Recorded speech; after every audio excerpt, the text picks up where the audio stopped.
Olá! Hoje iremos abordar um tema muito atual e de grande importância a ser falado, que é a depressão.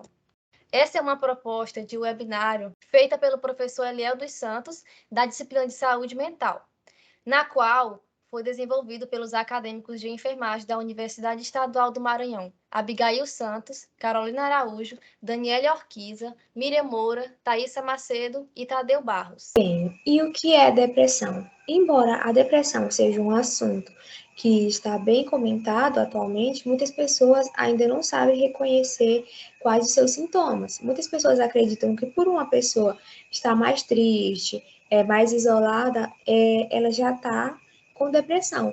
E não é isso que acontece. A depressão, ela é um transtorno psicológico que é caracterizado por tristeza persistente, mas essa tristeza persistente, ela deve estar associada a outros sentimentos, como, por exemplo, o sentimento de dor, de amargura, de desencanto. A pessoa ela não tem mais encanto pela vida, ela não tem mais vontade de fazer atividades que fazia antes, ela tem desesperança, ela só vê o lado negativo das coisas, ela não acredita mais que é capaz, ela tem uma baixa na sua autoestima, não sente vontade de sair, não sente vontade de se arrumar, fica isolada. E, principalmente, ela tem um sentimento de culpa. Ela não entende pelo que ela está passando e ela fica se comparando a coisas, por exemplo, que ela conseguia fazer em dias anteriores que ela não está conseguindo fazer mais. Então ela fica com esse sentimento de culpa, ela está sentindo aquela tristeza e ela fica se culpando. Então aqui é o que? Importante reconhecermos qual a diferença da tristeza patológica para a tristeza transitória. Na tristeza patológica, que é onde vai ocorrer, então, esse diagnóstico de depressão. E quais são a diferença de tristeza transitória para tristeza patológica? Pois bem, na tristeza transitória, essa tristeza vai ser provocada por acontecimentos que são difíceis e que são desagradáveis, porém eles são passageiros, como o próprio nome já fala.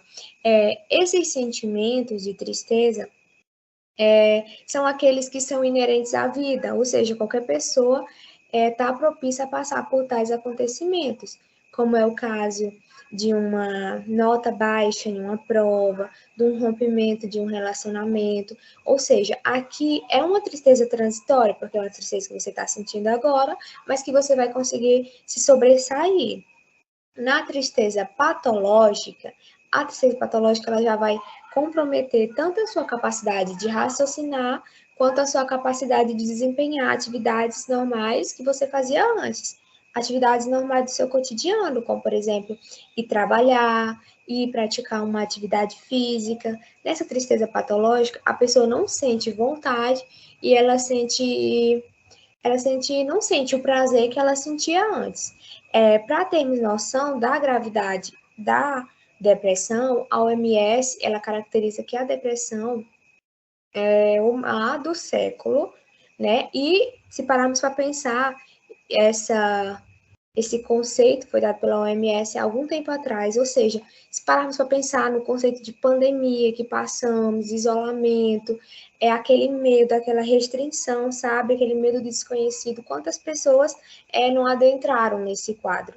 E é importante falarmos que a depressão, ela não acomete somente os nossos sentimentos, a depressão, ela também vai incitar alterações fisiológicas no nosso corpo e essas alterações fisiológicas vai acabar desencadeando entrada para outras doenças. Temos como exemplo a baixa no sistema imunológico.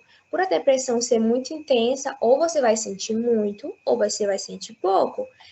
No caso, temos como exemplo o apetite. Ou você vai comer muito, ou você não vai comer nada, você vai ter uma queda do seu apetite. Ou você vai conseguir dormir muito, vai ter muito sono, ou você vai ter insônia, o que pode acabar gerando uma baixa no seu sistema imunológico e lhe deixando propício a ter infecções, a ter doenças inflamatórias, ou seja, não é só a parte sentimental. Quando uma pessoa é diagnosticada com depressão em um estado assim mais grave, ela pode também desencadear doenças cardiovasculares, como exemplo, o infarto, o AVC e a hipertensão. Então, aqui vemos que a depressão, ela se tornou, então, um problema de saúde pública. Ou seja, não é só o sentimental. Eu tenho um dado comigo da OMS que é de 2002, ou seja, não é tão atual. Mas em 2002, a OMS já considerava a depressão como a quarta doença que mais acometia os seres humanos. E em 2002, eles estimaram que cerca de 121 milhões de pessoas já tinham sido afetadas pela depressão. E desses 121 milhões, menos de 25% desses diagnosticados tiveram acesso a um tratamento. O que acaba desencadeando, porque a pesquisa também revela que desses diagnósticos, cerca de 15% que são diagnosticados com depressão grave chegam a cometer o suicídio, ou seja, não é apenas sentimental, além de desencadear alterações fisiológicas, ainda tem esses dados. Então, daqui a gente vê a importância de conhecermos a depressão e tentarmos reconhecer de primeira, para a pessoa já ir fazer um tratamento adequado, para tentar prevenir tanto essas doenças que podem ser geradas, né, por alterações fisiológicas, como até mesmo esse acometimento, né, de uma forma mais grave da prática do suicídio. Quanto aos mecanismos fisiopatológicos, os transtornos depressivos, eles possuem uma fisiopatologia bem complexa, que envolve tanto fatores genéticos e neurobiológicos, como também fatores ambientais. No entanto, há evidências que sugerem que desregulações no sistema dopaminérgicos e glutaminérgicos são a base da fisiopatologia de vários transtornos psíquicos, incluindo a depressão e também a esquizofrenia. E o sistema glutamatérgico, que é o maior sistema excitatório do nosso sistema nervoso central, ele passou a ser implicado na regulação do humor, principalmente a partir da observação antidepressiva de antagonistas dos receptores NMDA. E dessa forma, uma perfeita atividade dos neurotransmissores serotonina, noradrenalina, dopamina, glutamato e também GABA é essencial para a modulação das atividades cerebrais, como o comportamento motor, a cognição e também as emoções. As alterações genéticas, como polimorfismos dos receptores do sistema dopaminérgicos e glutaminérgicos, provocam desequilíbrio nas projeções nervosas e uma consequente hiperatividade das vias cerebrais e integrativas. E alguns estudos, eles identificaram uma hiperatividade no córtex pré-frontal e na amígdala com correlato da depressão, principalmente a estímulos com componentes negativos. E essa sinalização, esses estímulos excessivos, eles podem promover efeitos nocivos por provocar um estado de excitotoxicidade, que pode induzir a atrofia sináptica e também a morte neuronal. E, nesse sentido, as alterações neurobiológicas citadas, elas são manifestadas através de alterações no humor, como, por exemplo, a insônia, a pessoa ela fica depressiva a maior parte do tempo, também a fadiga, ou até mesmo um sentimento de inutilidade e de culpa excessiva, ou seja, a pessoa ela se sente inútil, ela se culpa por estar triste, ela se culpa por não ser feliz, não conseguir ser feliz igual as pessoas que ela vê ao seu redor, ela se culpa por tudo. E essas são características intrínsecas da depressão. Os sinais e sintomas. Temos o cansaço constante e disposição frequente, que nele é difícil lidarmos com a própria motivação se a rotina em si é baseada em eventos estressantes, mas a depressão ela torna até mesmo a atividade prazerosa em algo banal, que com isso as atividades são substituídas por períodos de inatividade e o isolamento ele se torna a melhor companhia. Caso não haja uma explicação para essa transformação de comportamento, convém buscar orientação psicológica para compreender a mudança. Temos o segundo, que é a sensação contínua de tristeza, que o que difere a tristeza habitual da depressão, segundo os especialistas, é a frequência, são a frequência e a intensidade do sentimento, caso ele persista mais de 15 dias, sem intervalos. É possível que a melancolia tenha um diagnóstico. No entanto, é necessário investigar a origem desse desamparo. Primeiramente, um diálogo aberto com a pessoa de confiança para facilitar a busca por uma explicação, mas o diagnóstico e a ajuda são os mais fundamentais, a ajuda psicológica são os mais fundamentais nesse processo. A mudança de humor não é só a tristeza, mas também é aquela irritabilidade constante, onde tudo se torna motivo de aborrecimento e de reações que muitas das vezes são agressivas por ser um sinal que merece atenção. Aí temos o terceiro, que é a alteração no apetite e no sono, que é aquela pessoa que dorme demais ou dorme pouco, ou aquela pessoa que come demais ou come pouco. Esses são quadros sintomáticos comuns da pessoa deprimida. E é importante se atentar que se existe algum momento motivo revelador por trás disso, transtorno como ansiedade, por exemplo, eles podem alterar a qualidade do apetite e do sono, como foi falado. E essa dificuldade ela surge junto com outros sinais que foi falado, como o cansaço constante, indisposição, sensação contínua de tristeza. E também temos o quarto, que é o dores pelo corpo. Além dos sinais psicológicos, a depressão ataca indiretamente o corpo, que reflete a angústia generalizada em dores e difusões como tensão acumulada nos músculos, ombro e pescoço. Temos a cólica também, a diarreia, a azia, pressão no peito, dores na cabeça. Por ter relação indireta com a doença, muitos ignoram os sintomas físicos, quando na verdade eles podem ajudar no diagnóstico.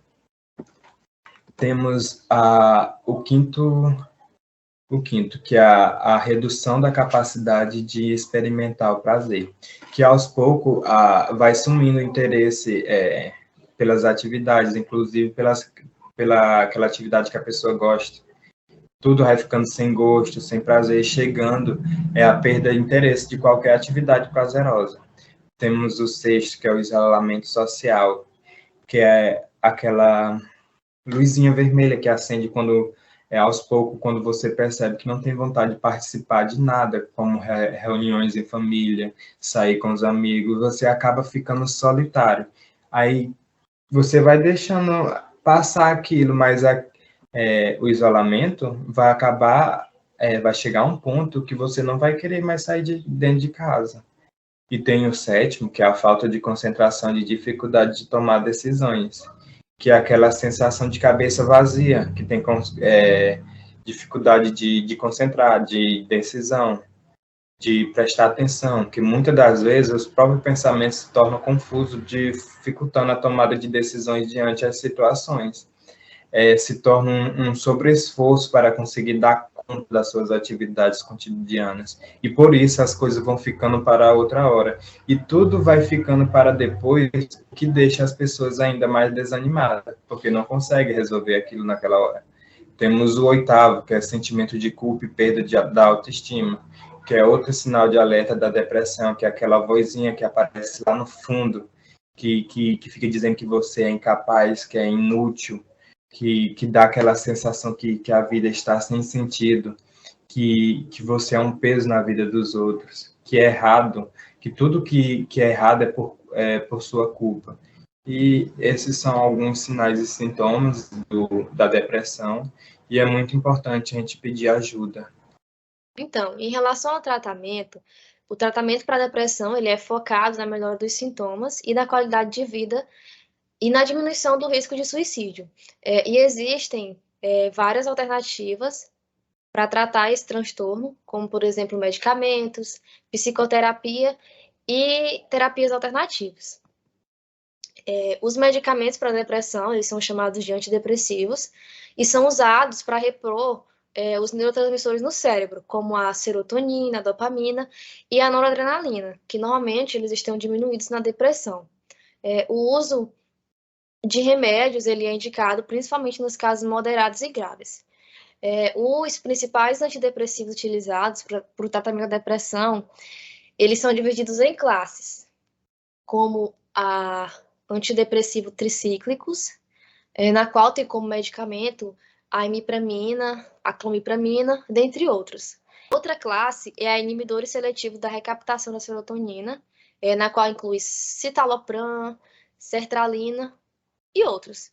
Tem também a classe inibidores da recaptação ou aumento da atividade da serotonina e da noradrenalina, que inclui mirtazapina, nuloxetina e outros. E a última classe são os inibidores da monoaminoxidase, que inclui a fenelzina, a seleginina, dentre outros. Outro tipo de tratamento é a psicoterapia. Ela é feita por um psicoterapeuta e é importante para ajudar na resolução de dificuldades emocionais, estimulando o autoconhecimento e a resolução de conflitos internos da pessoa. Essa terapia ela é fundamental e aconselhada mesmo quando a pessoa já utiliza medicamentos. Por quê? Porque ajuda a reorganizar os pensamentos e estimular sentimentos e sensações de alegria. Algumas das técnicas utilizadas são a cognitivo-comportamental, que essa terapia ela acredita que é possível modificar a crença distorcida das coisas por meio de treino e pensamentos funcionais. Nela, o paciente ele aprende a reagir aos estímulos do meio. Outra técnica é a mindfulness ou atenção plena, que ela é uma técnica de treinamento para manter a atenção plena, que não procura esvaziar a sua mente de pensamentos. Ela trata-se apenas de prestar atenção nas ações do presente, sem ficar apegado ao passado ou sem se preocupar excessivamente com o futuro. Outra técnica, outro tratamento é a eletroconvulsoterapia. Esse tratamento ele consiste em procedimentos de eletrochoques cerebrais de forma controlada e é importante ressaltar também que esse tratamento ele é indolor e ele facilita a reorganização da atividade cerebral. Ele é um tipo de tratamento realizado para os casos de depressão grave, em que não houve melhora com os outros tratamentos disponíveis. Existem formas mais naturais que são ótimas aliadas para complementar o tratamento da depressão, mas é importante ressaltar que elas não devem substituir o tratamento orientado pelo médico. Dentre elas estão a acupuntura, que ela pode aliviar diversos sintomas associados a essa doença, como a dor, ansiedade, insônia.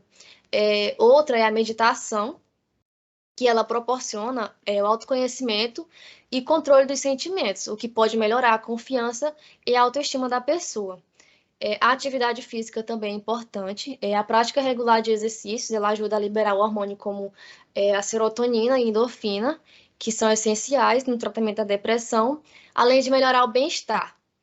Tem também o Reiki, que é uma técnica que proporciona relaxamento e bem-estar, podendo ser útil para combater os sintomas da depressão. E, por último, a alimentação antidepressiva. Existem alimentos como, por exemplo, a banana, amendoim, aveia e leite, que eles aumentam os níveis de triptofano, que são... e outras substâncias, como o magnésio, que eles estimulam a produção de hormônios e do bem-estar. Os cuidados de enfermagem na depressão. O enfermeiro é o profissional considerado um agente terapêutico, onde o relacionamento que se forma entre cliente e profissional será a base dessa terapia. O principal objetivo desse profissional é baseado em proporcionar qualidade de vida ao indivíduo com doença mental, além de auxiliar no diagnóstico clínico do mesmo. Bom, o cuidar de enfermagem na atenção básica, ele acaba, por sua vez, sendo um pouco mais facilitado, já que, na grande maioria das vezes, o profissional de enfermagem já conhece a comunidade com que ele vai trabalhar e já conhece as particularidades de cada um dos seus pacientes.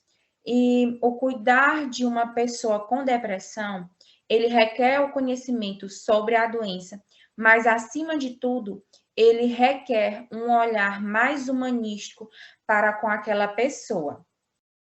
É o profissional enfermeiro que vai ter o papel de detectar os possíveis sintomas da depressão. Ele vai ter que perceber quais são as dificuldades e as divergências que estão sendo sentidas pelo aquele paciente, e a partir de então, ele vai entrar com a terapêutica adequada para cada paciente, sempre visando a interação profissional e paciente. E vale ressaltar que o cuidado que vai ser ofertado pelo enfermeiro, ele vai ser baseado em um processo contínuo e no ritmo do paciente, porque cada paciente, no decorrer do seu tratamento da depressão, ele vai ter um ritmo. E, como eu falei anteriormente, sempre buscando a qualidade de vida, a melhora no comportamento desse indivíduo e também das outras necessidades do mesmo. E para realizar o cuidado com a depressão, é necessário outro fator, que que seja criado um plano de cuidado de vida. Por quê? Porque na grande maioria das vezes passa pela cabeça das pessoas que sofrem com depressão ideias suicidas. Ou seja, é importante que os familiares sempre conversem com essa pessoa que está na sua família que sofre com depressão, sempre tentar manter um ambiente seguro. O enfermeiro, ele tem que providenciar um nível adequado de vigilância e de supervisão para monitorar o seu paciente. Ele deve encorajar o seu paciente a discutir sobre os seus sentimentos, sobre os seus impulsos, e falar para ele que ele não deve só chegar e agir. Não, ele deve discutir, debater sobre o que ele está sentindo. Deve fazer visitas domiciliares, deve distribuir folhetos e livros contendo informações sobre as doenças, como que ocorre o tratamento, e sempre fazer com que essa pessoa se sinta uma pessoa útil, deixar que ela realize pequenos trabalhos, para aumentar a sua autoestima, sempre visando também uma boa reinserção na sociedade. Mas, apesar de tudo isso, nós temos uma grande dificuldade, mesmo depois da reforma psiquiátrica, porque alguns profissionais ainda são instruídos de forma tradicional e com ideias muito hospitalocêntricas, e isso muitas vezes acaba prejudicando o seu paciente com depressão, porque ele necessita de um olhar mais humanístico. Uma rede de suporte é de extrema importância para todos os pacientes em tratamento, pois além dos especialistas na área, ela é quem vai estar com o indivíduo a maior parte do tempo e conseguirá observar as mudanças, além de ajudar na retomada das atividades. A ajuda familiar e de amigos, ela pode ser essencial e decisiva na hora de apoiar e combater essas doenças e suas consequências. A ajuda familiar, ela vai ser essencial na identificação e no início de tratamento. A família, ela vai ser quem vai observar os primeiros sintomas e incentivar ao início do tratamento. A família também, ela dá atenção e ela tem que ouvir o que esse paciente tem a dizer, o que essa pessoa ela tem a falar no seu desabafo, tem que acolher e tentando entender que ela está passando por um problema de saúde e não simplesmente uma fraqueza ou uma falta de vontade. Porque muitas das vezes, quando a gente fala isso, esse tipo de preconceito, eles apenas contribuem para uma falta de tratamento. A pessoa vai realmente achar que não tá doente, que ela só está com uma fraqueza, com uma falta de vontade, que ela está incomodando, e isso acaba consequentemente agravando o quadro. Então, é totalmente importante incentivar a procura de um psicólogo ou de um psiquiatra. Também ter uma ajuda de um ciclo social, de amigos, é um dos fatores mais importantes e protetores contra o suicídio. E ele pode diminuir as chances de alguém decidir tirar a própria vida, porque a crença que a gente tem de que quem quer se matar não fala sobre isso é totalmente um mito, e porque a maioria das partes das pessoas que já se suicidaram, elas falaram sobre isso com alguém antes. Então, as pessoas próximas, elas devem ficar atentas para buscar ajuda imediata quando houver esse tipo de comentário. A rede de suporte, ela também tem que ter uma escuta com atenção, com empatia. Quando essa pessoa quiser desabafar com você, você está ali pronto para escutar sem ter um preconceito com isso. E estimular a procurar uma ajuda profissional, porque muitas das vezes a gente quer ajudar como rede de suporte, como família, como amigo, só que só a nossa ajuda não será um tratamento adequado. Então, sempre incentivar, estimular essa pessoa a procurar uma ajuda profissional. E também desencorajar o consumo de álcool e drogas, porque quando uma pessoa está com depressão, ela acaba usando algumas válvulas de escapes. E esses consumos de álcool e droga, ele pode estar sendo uma válvula de escape para essas pessoas. E sugerir, no lugar disso, a prática de um esporte, de um exercício físico, que vai tanto ajudar no bem-estar dessa pessoa, quanto do humor dele. E incentivar a socialização. Sempre reforçar que a depressão, ela é uma doença, mas que ela tem tratamento. O transtorno de depressão, ele não é uma doença simples, mas sim que tem um tratamento, que procurando ajuda, procurando profissionais especializados, ela tem sim um tratamento. E também sempre estar ciente de que não ignorar o comentário suicidas, que se uma pessoa ela fez algum comentário sobre suicídio, se ela ainda não está fazendo um tratamento, incentivar a começar um tratamento. Se essa pessoa já faz algum tratamento, procurar esses profissionais, comentar sobre o que ela se referiu a suicídios, porque esse é um dos pontos principais, é identificar e não ignorar comentários suicidas. E diante disso, a gente vê que essa rede de suporte, ela tem algumas sobrecargas e muitas das vezes ficam até sobrecarregados.